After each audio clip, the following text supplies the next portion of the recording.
In this presentation, we'll talk about the payout policy and the debt policy through the firm life cycle. There are 4 stages in the firm life cycle. The first stage is the introduction stage. During the introduction stage, sales, which are depicted using the blue line, are typically low but slowly growing.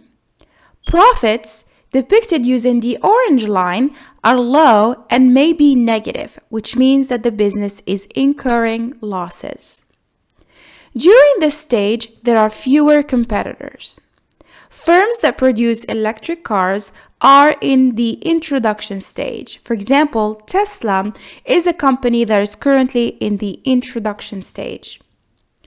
The second stage is the growth stage. During the growth stage, we see rapidly growing sales. Profits are also rising and reach their peak during this stage. At the same time, the number of competitors starts growing. Companies that sell hybrid cars are in the growth stage as it relates to this product. The third stage is the maturity stage.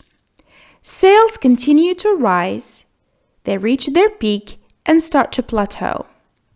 Profits start declining as competition intensifies. The number of competitors also becomes stable. However, towards the end, the number starts declining as profits decline.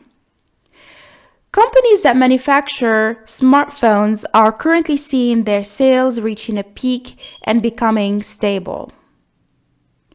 The fourth stage is the decline stage. During the decline stage, sales are falling, profits are falling, and can fall to the point of incurring losses. There is also a declining number of competitors as profits decline. Manufacturers of video cassette recorders are currently in the decline stage.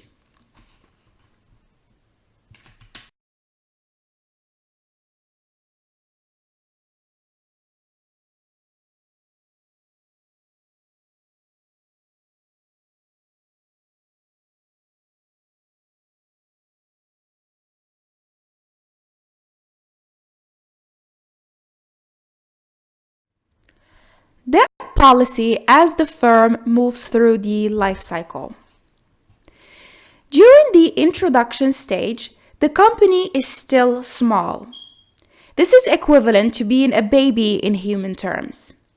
Sales are still low, profits are low, and the cash flows are unstable. A company at this stage should not borrow. This is because if the company cannot pay its debt, which is likely as its cash flows are unstable, then the creditors can take the company to court, which can result in financial distress or even bankruptcy. Companies at this stage should raise capital from the venture capital market or through the stock market by doing an initial public offering or an IPO. The growth stage. We will divide the growth stage into 2 phases. The first phase is the young growth stage.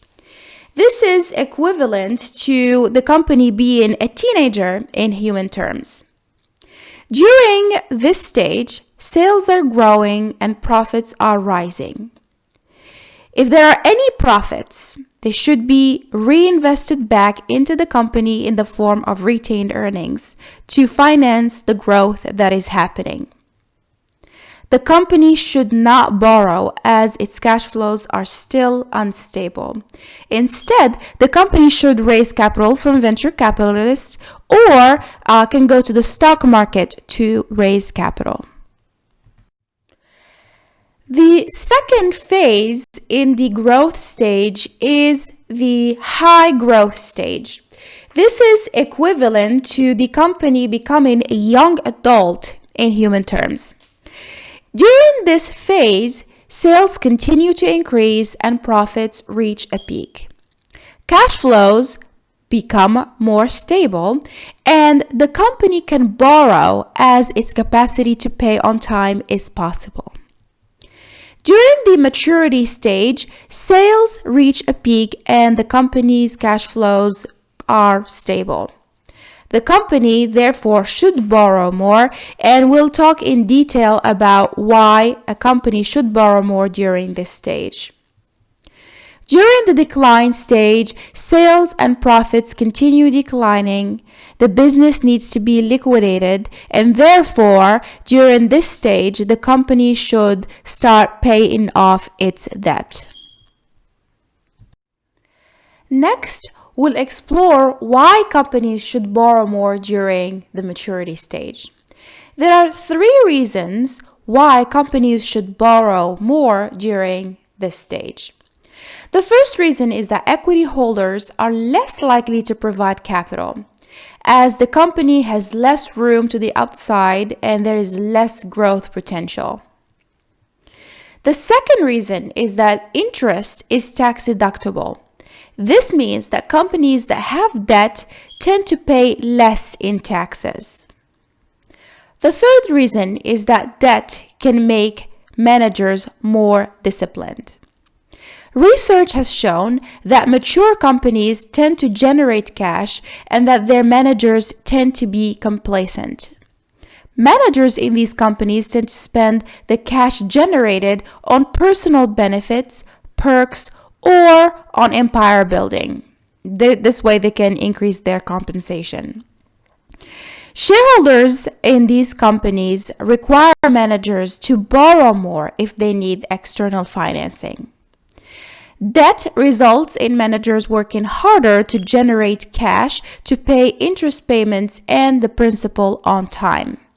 Failure to pay off debt obligations can result in financial distress, potential bankruptcy, and managers' job loss if all of this happens. So debt acts as an agency mechanism to be able to make companies, mature companies, be managed better. The payout policy. Shareholders invest in order to generate a return. The return can be made in 2 ways. Shareholders can generate a return through the dividends that the company distributes, or they can generate a return through the share price appreciation, meaning that they buy the stock when the price is low and then they sell when the price is high. The company's payout policy describes the amount of cash that the company distributes to shareholders. The payout policy is executed through the distribution of dividends, through stock repurchases, or through both. Stock repurchases are used as a way to pay shareholders because they result in share price appreciation. Payout policy as the firm moves through the life cycle. During the introduction stage, the company is small. Remember, we described the company as being a baby during the introduction stage. During this stage, sales are low, profits are low, and cash flows are unstable. Any profits should be reinvested back into the company in the form of retained earnings to be able to finance the growth. Therefore, if a company is in the introduction stage, it should make no payout to the shareholders. Instead, any money that the company makes needs to be reinvested back. The second stage is divided into 2 phases. Phase 1 is the young growth stage. Remember, we described the young growth stage as the company being a teenager in human terms.